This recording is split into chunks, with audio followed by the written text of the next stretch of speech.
nossa aula de número 3 de Harmatiologia, o estudo, a doutrina do pecado. Eu sou o professor Eduardo Maciel e eu estarei com vocês nessa jornada teológica para a gente crescer mais e mais na graça e também no conhecimento do nosso Senhor e Salvador Jesus Cristo. Nós estamos com a turma do Rio de Janeiro e não só alunos do Rio de Janeiro, mas alunos espalhados por todo o país. O Márcio, o Ronaldo, o Jean e o Luciano. Parece que os homens são mais pontuais do que as mulheres. Será que é isso mesmo? Só tem homem na sala ao vivo hoje? As mulheres devem chegar depois. Brincadeiras à parte, nós estudamos na aula 2 onde surgiu o pecado, a resolução do pecado, o diabo e o pecado e as definições do termo hamartiologia. Tem a ver com transgressão, tem a ver com algo quebrado, tem a ver com algo que é uma falta, que é uma falha, tem a ver com errar o alvo.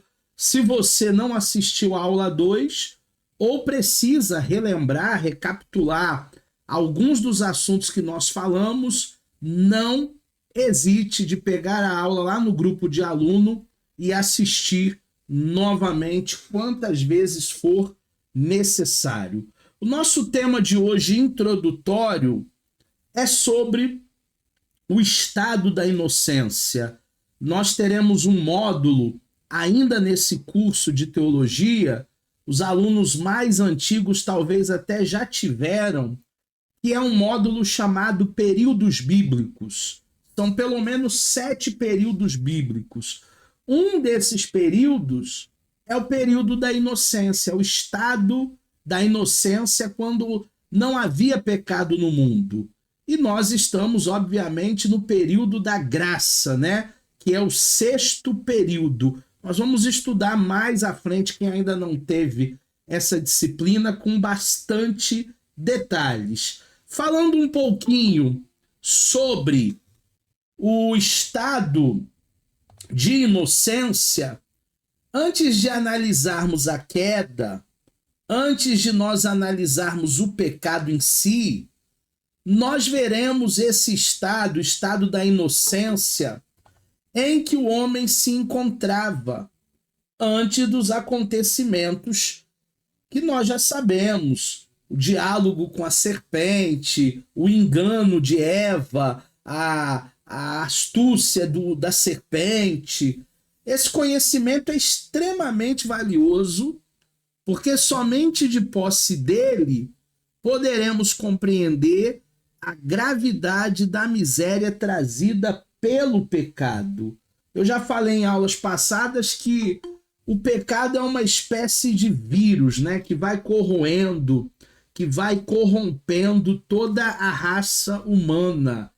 É até utópico nós falarmos aqui nessa aula sobre uma vida de inocência, que nada mais é do que uma vida sem maldade, uma vida sem malícia, uma vida sem mentira, uma vida sem engano, uma vida sem fofoca, uma vida sem maldade, sem tramas, sem ódio, porque tudo de ruim que nós hoje temos no mundo é efeito do pecado. O pecado veio para destruir o ser humano. O pecado veio para desconfigurar o ser humano. Mas nem sempre foi assim. Nós temos o texto de Gênesis, no capítulo de número 2, nos versos 8, 9 e 15, que diz assim: Ora, o Senhor Deus tinha plantado um jardim no Éden, para os lados do leste, e ali colocou o homem que formara. O Senhor Deus fez nascer então do solo todo tipo de árvores agradáveis, boas para o alimento. E no meio do jardim estavam duas árvores. A primeira, a árvore da vida, a segunda, a árvore do conhecimento do bem e do mal. O Senhor colocou o homem no jardim do Éden para cuidar dele e também para cultivá-lo. Engana-se aqueles que acham que antes do pecado não havia trabalho, não havia ocupação, que Adão ficava de barriga para cima o dia todo. Não é a realidade. Antes do pecado, Adão ele era responsável por cultivar o jardim, ele era responsável por cuidar do jardim. Obviamente não tinha enfado, obviamente não tinha cansaço, obviamente não haviam espinhos, mas Adão, ele era o mordomo, ele era o cuidador daquele jardim, mostrando que Deus ele não gosta de ninguém desocupado. Agora mesmo, eu voltei da caminhada com a minha esposa e nós estávamos conversando na caminhada como é possível um ser humano nascer, viver, crescer no comodismo. Como é possível uma pessoa não produzir nada de bom, ela não produzir absolutamente nada na sua trajetória de vida, nos seus 30, 40, 50, 60, 70, 80 anos aqui na Terra. Nós que somos pessoas ativas, a gente não consegue. A gente sempre quer produzir alguma coisa. O ambiente do homem antes da queda, a partir dos 3 versículos que nós lemos, 8, 9 e 15, é possível termos um ponto de partida para imaginar como era o ambiente, esse ambiente do Éden, antes do pecado. Existem várias teorias a respeito da condição do homem na pré-queda, antes do pecado. Mas o que temos que perceber é que aquele lugar onde o homem e a mulher habitavam está totalmente consoante, relacionado com a expressão divina que diz: viu Deus que era muito bom. Vou repetir: viu Deus que tudo era muito bom. Outra vez: viu Deus que tudo era muito bom. Não havia doença, não havia depressão, não havia remédio, não havia cansaço, não havia morte, não havia dor. Era um ambiente muito bom, porque tudo que Deus faz é muito bom. Agora, o inimigo das nossas almas logo viu aquilo que Deus fez que era muito bom e ele tenta de todas as maneiras trazer a sua maldade, ele tenta de todas as maneiras trazer prejuízo para a vida das criaturas, dos filhos de Deus. O ambiente do homem antes da queda, essa expressão implica em uma coisa interessante, né?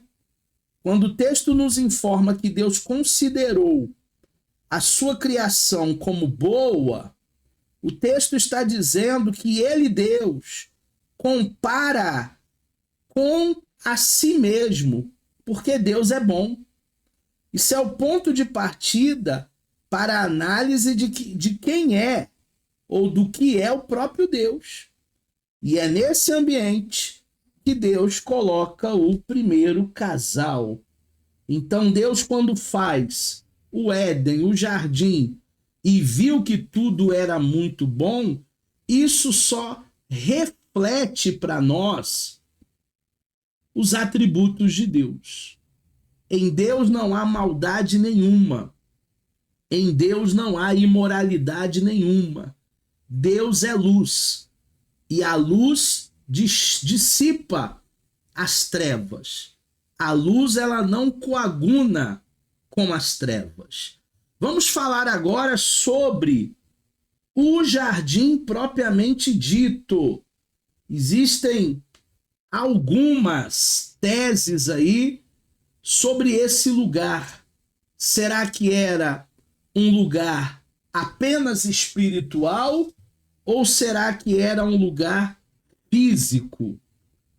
Há variadas teorias sobre como era de fato o Jardim do Éden. Esse assunto foi bastante debatido desde os primeiros séculos, de forma que na história, e em especial no período em que viveu Santo Agostinho, Agostinho de Hipona, haviam 3 vertentes sobre o jardim. A primeira vertente dizia que era um jardim literal.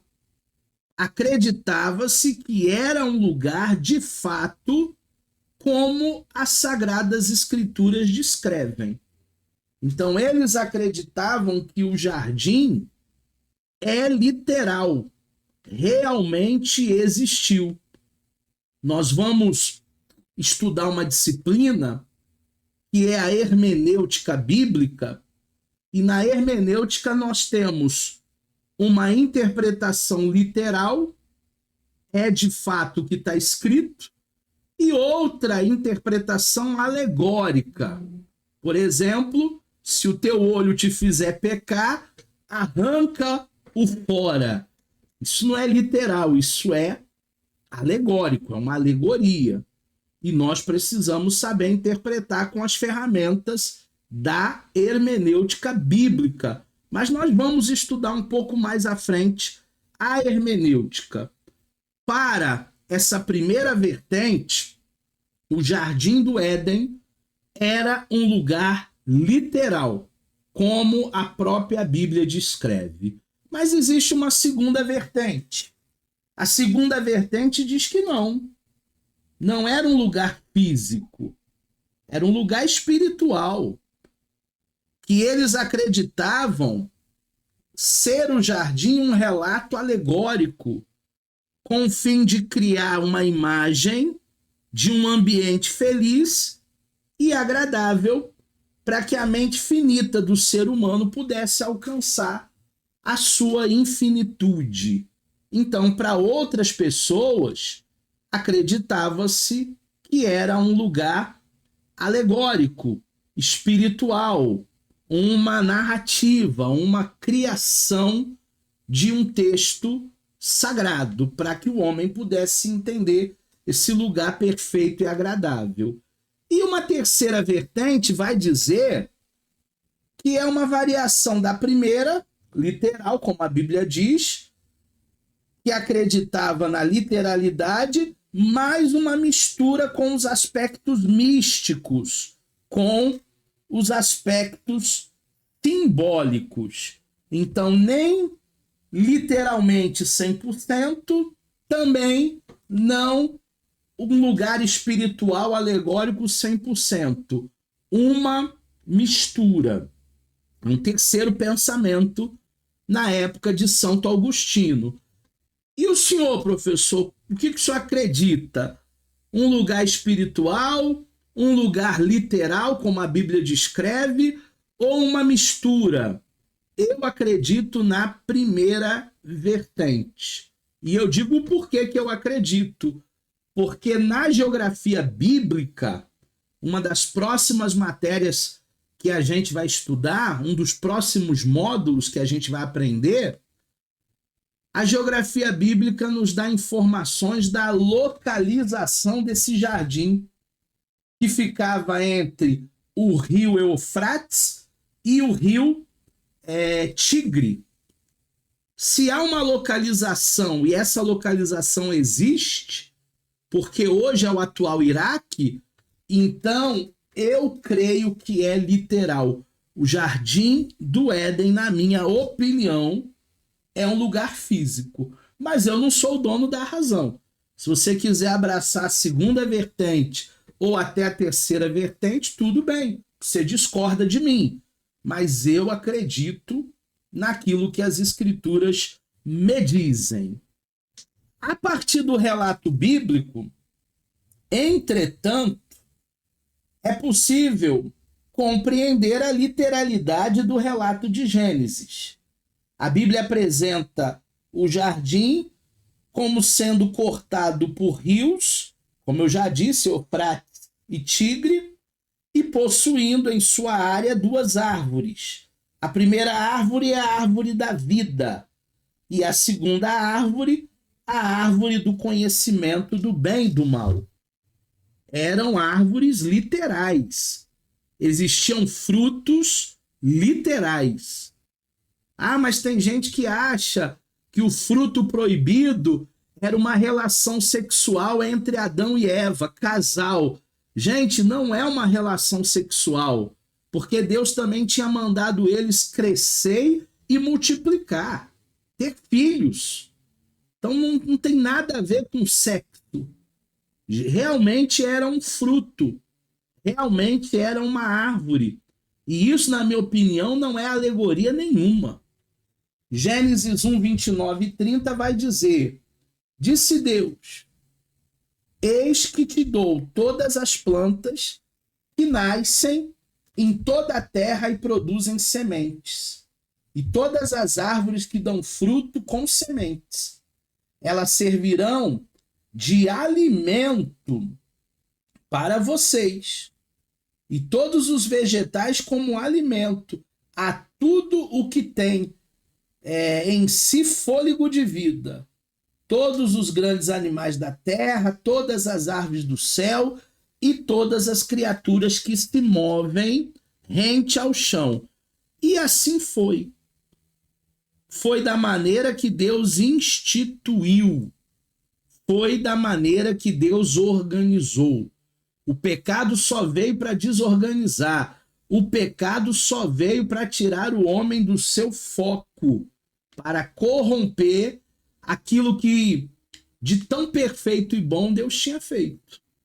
Até então, não foi dada ao homem nenhuma palavra de restrição quanto ao que comer. Quando Deus planta o jardim do Éden, entretanto, coloca ali o homem para guardá-lo. Então, em um primeiro momento, não há restrição. Agora, veja o que Gênesis 2:9 vai falar. O Senhor Deus fez nascer, então, no solo todo tipo de árvores agradáveis aos olhos, boas para o alimento, e no meio do jardim estava a árvore da vida e a árvore do conhecimento do bem e do mal. Deus diz para Adão: você pode acessar de todas as árvores.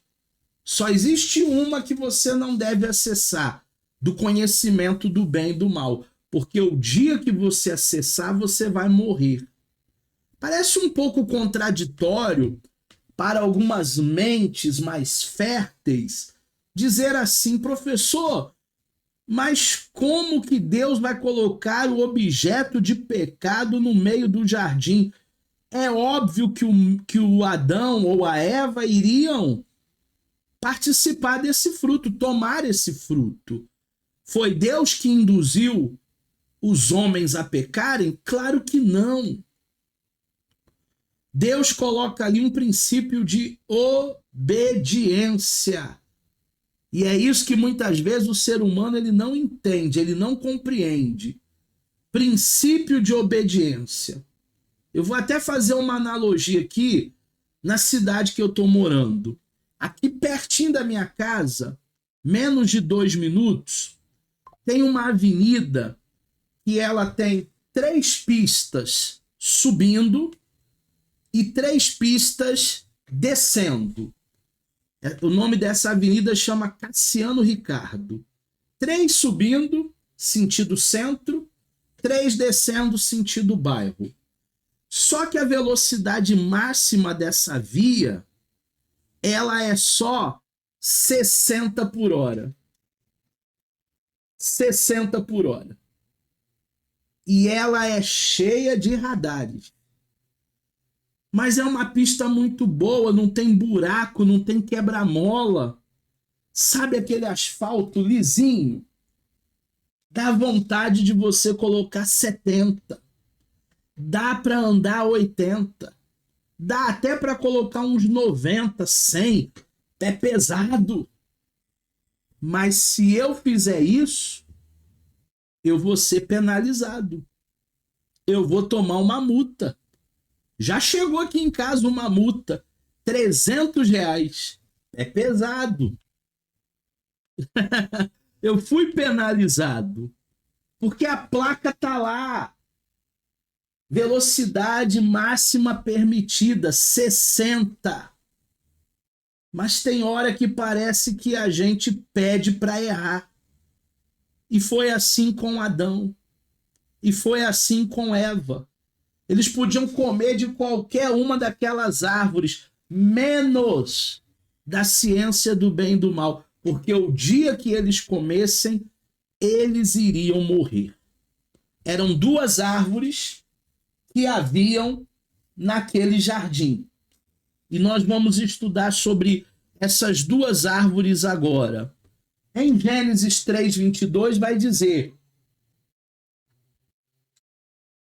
então, disse o Senhor Deus, agora o homem se tornou um como um de nós, conhecendo o bem, conhecendo o mal. Não se deve, pois, permitir que ele também tome do fruto da árvore da vida e coma e viva para sempre. Agora acabou a inocência. Agora o homem iria pagar pelo seu erro. Ele acessou a árvore do bem e do mal. Ah, mas por que Deus não queria? A serpente disse que se o homem acessasse, eles seriam deuses. E o Criador não queria concorrência. Não era isso, não. Eles não seriam deuses. Eles seriam mortos. Porque o homem não sabe lidar com o mal. O homem não foi programado para o mal. O homem não sabe nem fazer a vingança. Digamos que o Ronaldo pegue uma pedrinha pequena e jogue em mim. Vocês acham que eu vou pegar uma pedrinha pequena e vou jogar no Ronaldo de volta? A mesma pedra? Não, eu vou procurar a maior pedra que eu encontrar. Ó, encontrei essa pedra aqui, ó. É maior do que ele tacou em mim. Ah, agora eu quebro a cabeça dele. Nem a nossa vingança ela é justa por causa da nossa maldade. A partir do momento que o homem conhecesse a ciência do bem e do mal, ele não saberia lidar com o mal. Nós não fomos programados para lidar com o mal, porque nós viemos de um tempo de inocência. Em parte, a proibição para que o homem não acessasse a árvore da vida serve como castigo para a raça humana. Por isso que a morte física entrou. Por isso que todos nós um dia vamos morrer se Jesus não voltar antes. Mas por outro lado, entretanto, Deus ele priva o homem para não permitir que ele viva eternamente em miséria, pois ele está caído. Dessa forma, percebe-se também que serve como graça. Deus ele coloca um anjo com uma espada fumegante na mão para que Adão não acessasse a árvore da vida, Porque se ele comesse da árvore da vida depois que ele comeu do conhecimento do bem e do mal, ele se tornaria imortal. Não eterno, imortal. Há uma diferença da imortalidade e da eternidade. A imortalidade é você ter nascido e nunca mais morrer. A eternidade não tem início, não tem nascimento. É o caso da Trindade. O Deus Pai é eterno, o Deus Filho é eterno, o Deus Espírito Santo é eterno, porque não tem início. Eles não nasceram, eles sempre existiram. No caso do homem, a imortalidade. Foi por isso que Deus privou a Adão. Essa árvore chamada árvore da vida, ela só vai aparecer na nossa Bíblia no texto de Gênesis 2:9 e também no texto de Gênesis 3:22 a 24 e depois no livro de Apocalipse 2:7, 22, 2 e 19. Só nesses dois livros da vida, da Bíblia, nós temos informação sobre a árvore da vida. Em nenhum outro texto nós temos informação sobre a árvore da vida. E em cada uma das citações do Apocalipse, é possível encontrarmos 3 características da sua natureza. Apocalipse 2:7, turma. Aquele que tem ouvidos ouça o que o Espírito diz às igrejas. Ao vencedor darei o direito de comer da árvore da vida que está no paraíso de Deus. Quem são os vencedores? Nós, que passamos por tudo aqui na terra e não perdemos a nossa coroa, e não perdemos a nossa salvação. A Bíblia diz, né? Guarda o que você tem para que ninguém tome a tua coroa, para que você não perca a sua salvação, porque aquilo de mais importante que o ser humano ele pode ter é a sua salvação. Não é dinheiro, não é carro, não é casa, não é morar num lugar bacana, não é comer nos melhores restaurantes, não é fazer as melhores viagens. O de mais importante que você tem que guardar é a sua salvação. E nós vamos comer da árvore da vida depois de tudo isso. O que a árvore da vida pode proporcionar para a gente? Vida sem fim, imortalidade, alimento, sustento. Nunca mais a gente vai ter fome. Cura para as nações. Vão cessar as guerras. Vão cessar os bombardeios. As nações serão curadas.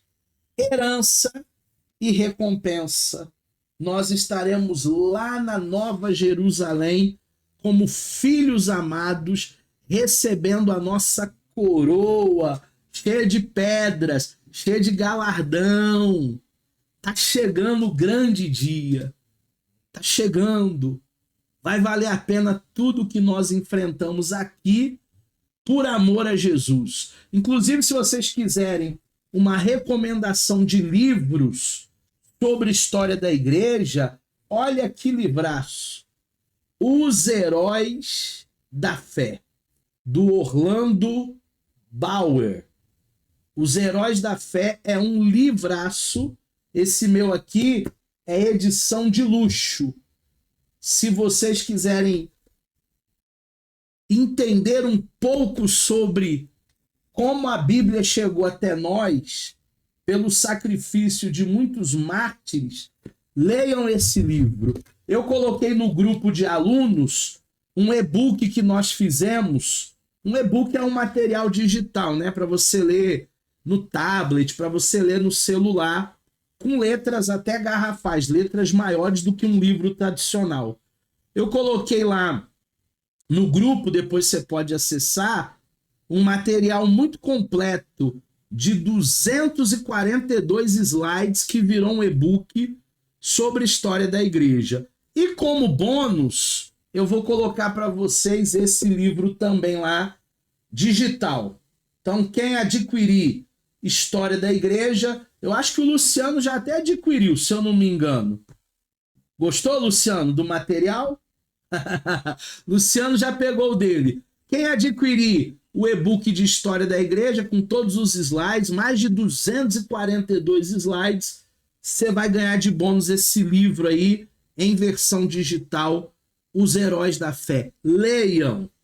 Quando eu li esse livro, eu entrei em crise, porque nós somos cristãos, muitas vezes, muito Nutelinha. Fala, Luciano! Tô te ouvindo, pode abrir o microfone, boa noite. Boa noite a todos. Eu ganhar, professor, esse livro aí? Já é seu, tá lá? Você já adquiriu, já tá lá. É só você ir lá no, só você ir lá no bônus, que já tá lá. Tá bom. Já é seu, tá lá, já ganhou. Todo mundo que adquirir já é seu, já ganhou. Teria o homem comido dessa árvore antes de pecar? Será que o ser humano, será que Adão comeu da árvore da vida antes de comer do conhecimento do bem e do mal? Provavelmente não. Se ele tivesse comido da árvore da vida, presume-se que ele viveria eternamente em santidade. Mas ele não comeu dessa árvore que estava na frente dele. E ele podia comer, não tinha proibições. Mas ao invés dele comer, ele escolheu a outra que era proibida, né? Parece o Matrix, né? Tem duas pílulas, a azul e a vermelha, ou a verde e a vermelha, e aí o Neo vai escolher qual? Vai escolher a Matrix. Muitas vezes, na nossa vida, nós vamos ter que fazer escolhas extremas, medidas extremas. Por amor a Jesus, a gente vai ter que renunciar muitos convites, muitas facilidades, muitos atrativos que o mundo aí fora entrega de bandeja para nós. Agora vamos falar da segunda árvore. A árvore do conhecimento do bem e do mal. Trata-se de uma árvore literal. Não é uma analogia. Não está querendo se relacionar a sexo, não. É uma árvore, é um fruto. Tem gente até que diz que é maçã. Eu não acredito que foi maçã, não. Eu acredito que foi um fruto mesmo do conhecimento do bem e do mal. Gênesis 2, 8 e 17, Gênesis 3, 5, 6, 11 ao 13. Pois em nenhum momento a Bíblia fala da possibilidade de um registro alegórico. Não fala da possibilidade de um registro fantasioso do relato de Gênesis. Então, para mim, não é alegoria. Então, para mim, é literal. Mas quem quiser acreditar na alegoria, tá tudo bem. O bem e o mal da árvore não eram inerentes à sua natureza, mas dependia da relação do homem para com ela. Caso o homem não comesse do fruto, isso seria um grande bem, obediência. É melhor obedecer do que sacrificar. Mas se ele comesse, um grande mal. O conhecimento não indica a capacidade de reconhecer o erro, mas sim de experimentar o mal na prática. Porque tem pessoas que conhecem e mesmo assim teimam. Será que o fumante, ele não sabe que o tabaco faz mal para a saúde? A nicotina faz mal para a saúde? Está escrito no maço do cigarro, fumar pode causar câncer na boca. E ele está pensando nisso nada? O conhecimento não indica a capacidade de reconhecer o erro.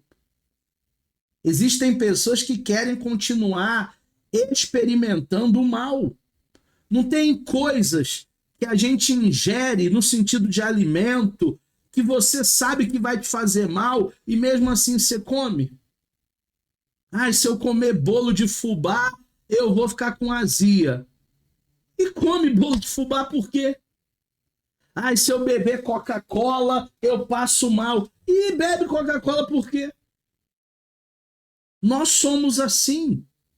O pecado entrou e o pecado nos deformou. Agora, o homem, ele é um ser responsável pelo seu pecado.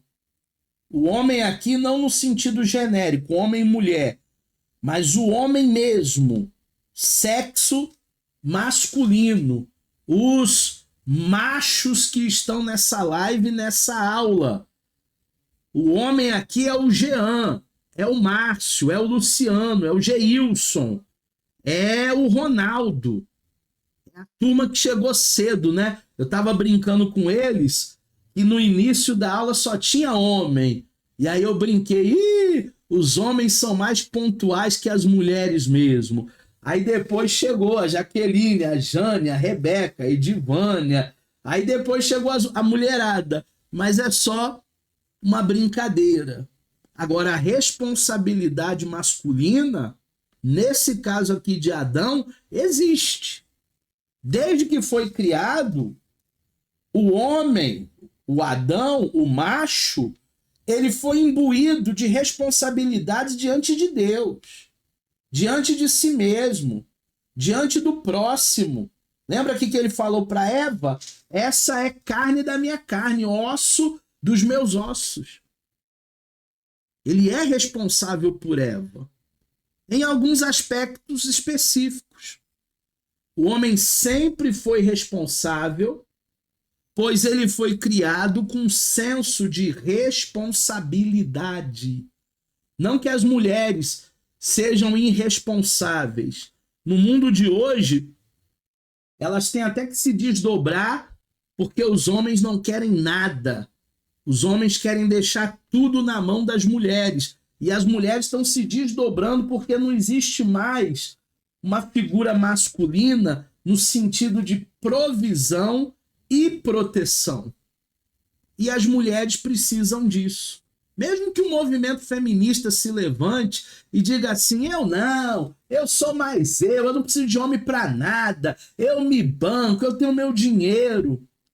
Mas originalmente, Deus coloca a mulher como o vaso mais frágil. Ela precisa de proteção, ela precisa de cuidado, ela precisa de alguém que seja forte e que esteja do lado dela. O que no mundo moderno a gente não tem visto muito isso. Às vezes, quando o bicho pega, o homem se esconde debaixo da cama e manda a mulher ir resolver. Vai lá, conversa com a vizinha. Vai lá, resolve com o vizinho você. E tá tudo errado.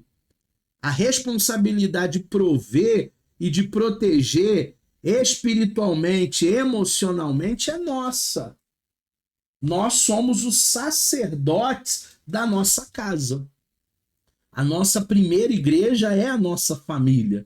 O que adianta eu pregar em várias igrejas todo domingo, convidado pelos meus colegas pastores aí do Rio, aqui de São Paulo, mas eu não pastorear a minha casa, eu não ser o provedor da minha casa?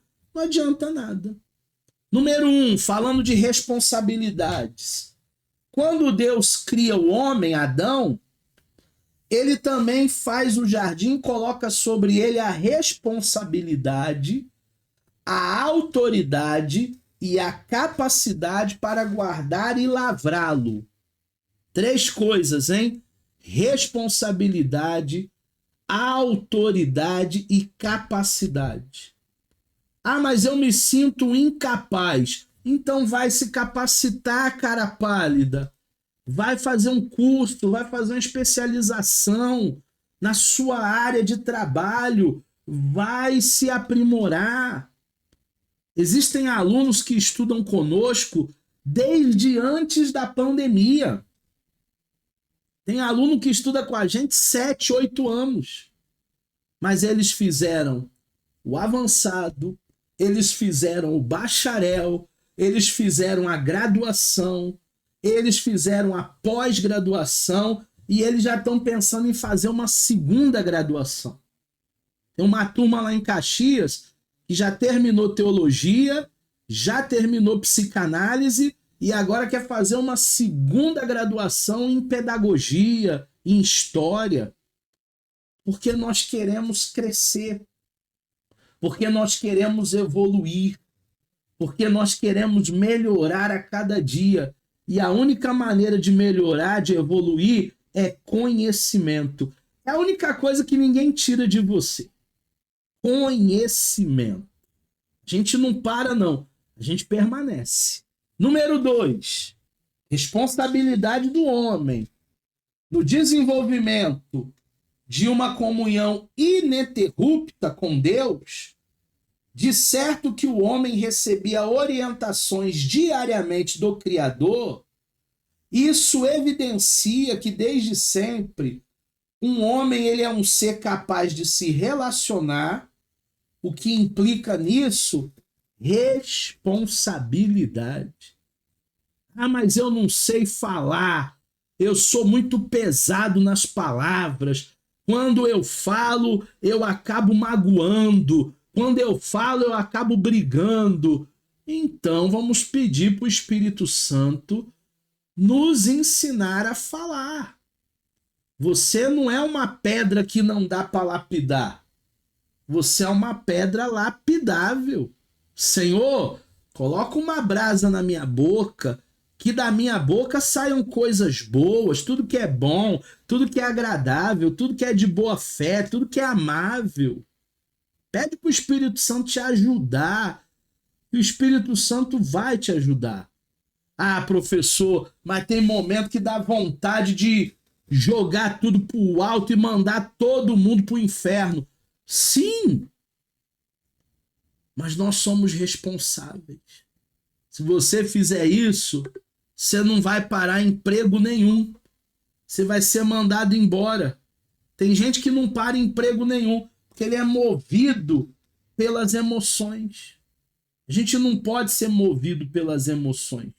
Inclusive a psicanálise nos ensina isso, que aquilo que o outro me faz não tem que me movimentar emocionalmente. Eu tenho que ser equilibrado nas minhas emoções. Número 3, responsabilidade do homem.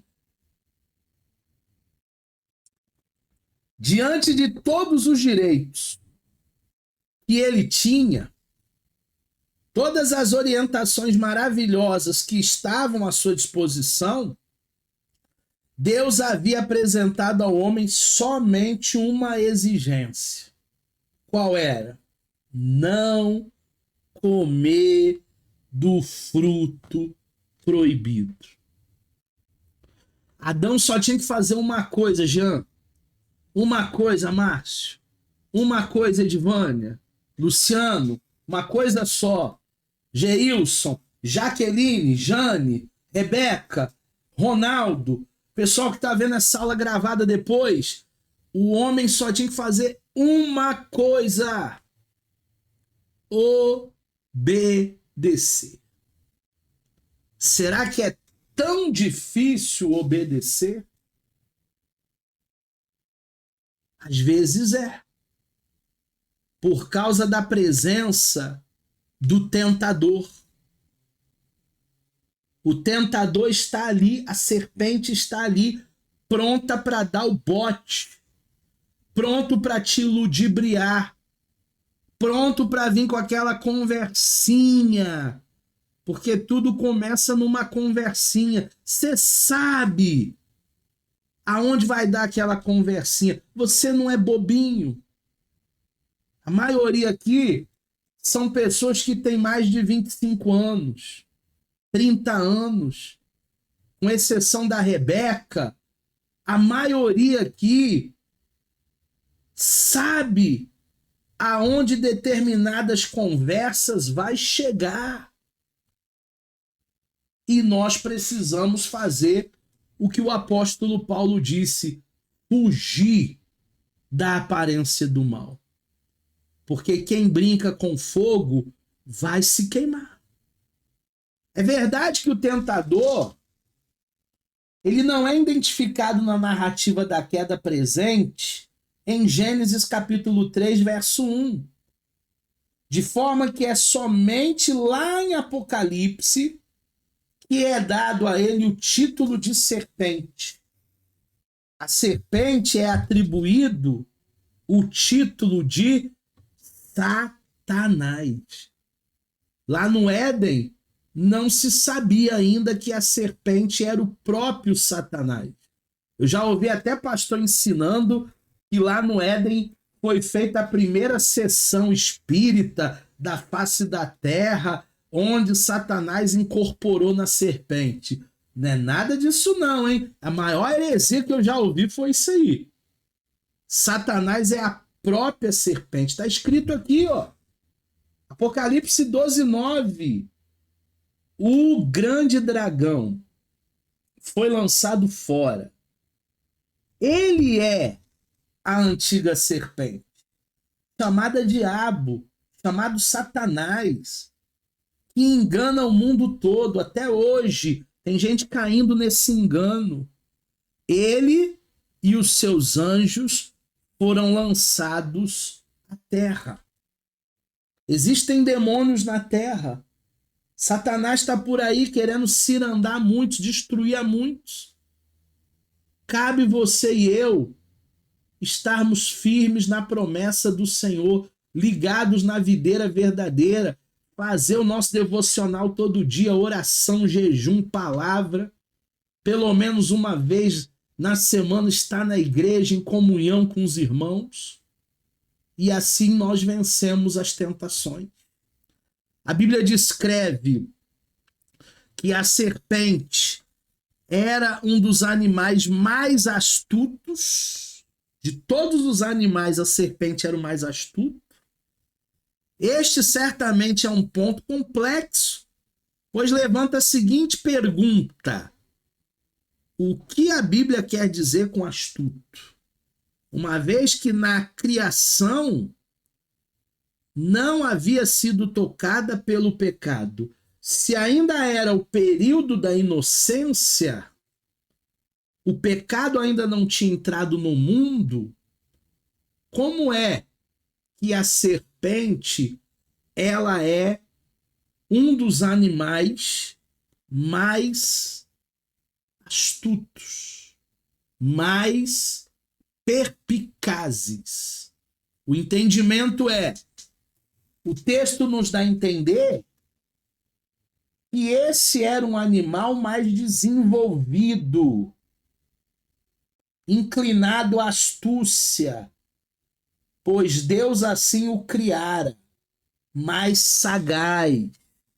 Essa astúcia não é no sentido de maldade, mas é no sentido de uma capacidade superior. Satanás então se aproveita dessa capacidade superior para tentar a mulher. Sabe a capacidade de dialogar? Sabe a capacidade de retórica? Sabe a capacidade de convencimento? É isso. Existem pessoas que são mais capazes e outros que são menos capazes. Existem pessoas que têm mais talentos e outras que têm menos talentos. Os animais é assim, tem animal que é mais rápido, tem animal que é mais lento, tem animal que voa, tem animal que não voa. É nesse sentido essa astúcia, essa sagacidade. É nesse sentido. Não é no sentido ainda de maldade. Devemos atentar para a equilibrada sentença de um teórico chamado Schaeffer sobre o assunto. Olha o que o Schaeffer vai dizer. As questões renais entre Deus e Satanás pertencem a outra esfera da existência que não se pode ser incorporada nos registros da história humana. A essa altura, sem complicar a simplicidade da narrativa da queda do homem, devemos ir até onde o texto nos informa. O Jean já me ouviu dizer várias vezes que a conjectura matou a pregação. Porque os pastores, nas suas conjecturas, eles começam a falar. Daqui a pouco eles estão tirando leite de pedra. Eles estão trazendo uma informação que nem o texto bíblico traz. Eles estão escavando uma coisa que não é para se escavar.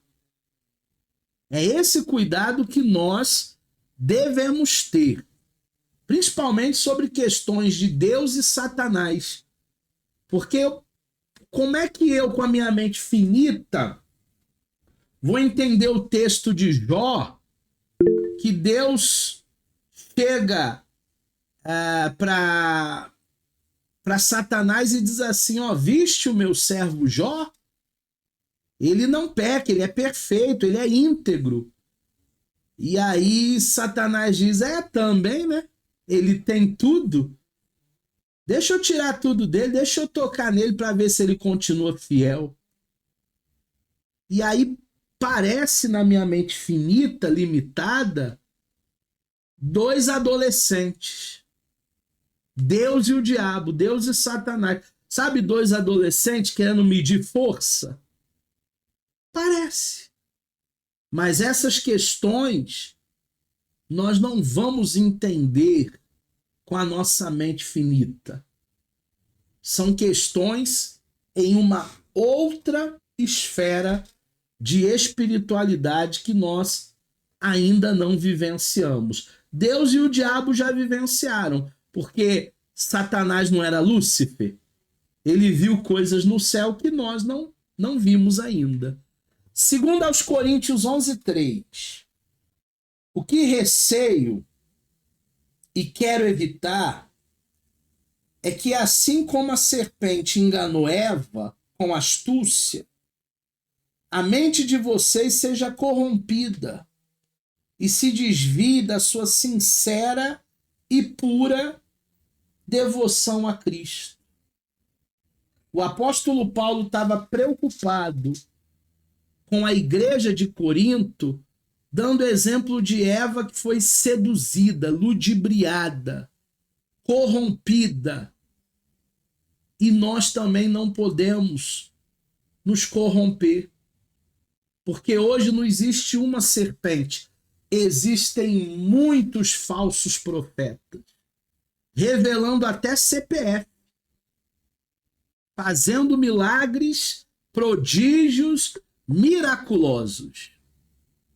Nós não devemos andar para cá, para lá, seguindo esses ventos de doutrina.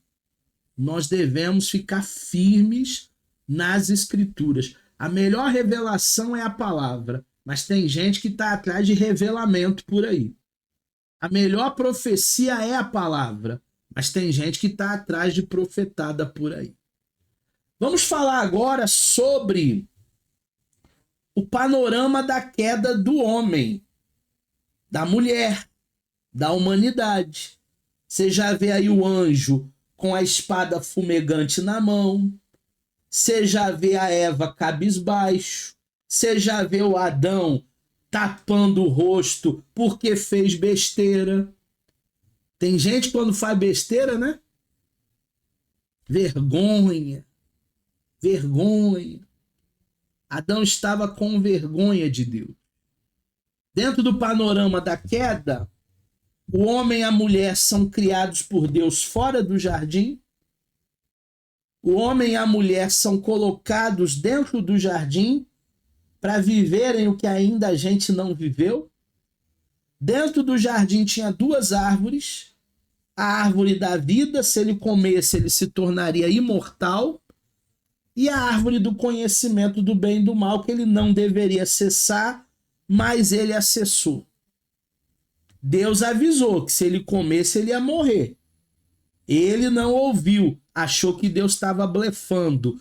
Deus não blefa. A serpente negou a palavra e afirmou que se eles comessem, eles seriam iguais a Deus. Olha a ganância, olha o orgulho, olha a vaidade. A mulher comeu primeiro e deu o fruto para o seu marido, e ao comer, os dois morreram e foram expulsos do jardim. Gente, não é tudo que alguém está comendo que a gente deve comer. Ah, mas todo mundo come. Mas eu prefiro não comer. Ah, mas é a minha esposa, tá me dando até na boquinha. Eu não quero, eu ouvirei a Deus. Eu farei o que Deus falou. Mateus 19, 4 e 5. Ele respondeu: vocês não leram que no princípio o Criador os fez homem e mulher, macho e fêmea? E disse: por essa razão o homem deixará pai e mãe, se unirá à sua mulher e os dois se tornarão uma só carne. Porque agora o homem casado, ele não é mais responsável pela mãe, pelo pai. Ele é responsável pela sua mulher e pelos seus filhos, sua prole. Ah, mas e a mamãe? Eu amo a minha mãe. Mas agora eu sou casado. Ah, mas e o meu sogro, a minha sogra? Eu amo meu sogro, eu amo minha sogra. Mas agora a filha deles é casada. A prioridade sou eu, ela e os nossos filhos. Tem que cortar essa dependência, essa codependência. Deixará o homem seu pai e sua mãe. Tem homem aí que é tão filhinho de mamãe, mas tão filhinho de mamãe, que ele dá um espirro. Atim! A mamãe já chega em 15 minutos com lenço. Ô, meu bebê! Ô, meu filhinho! E não tem como um casamento prosperar com o filhinho da mamãe. Ele precisa também assumir a sua responsabilidade do seu clã, da sua família. O próprio Jesus trata o relato de Gênesis como algo que ocorreu de fato, literalmente. Esse é um acontecimento real, não simbólico, é um fato. E contra fato não existem argumentos. Se é um fato, é literal, ocorreu. E nós estamos abertos para entender e para continuar entendendo nas próximas aulas o que o pecado ocasionou na vida do ser humano após a queda. Aqui estão minhas redes sociais. Você pode, em qualquer momento, entrar em contato comigo dentro dessas redes. Qualquer dúvida que vocês tiverem sobre essa aula de hoje, você pode me perguntar à vontade e eu tirarei todas as suas dúvidas. Forte abraço e até a próxima aula.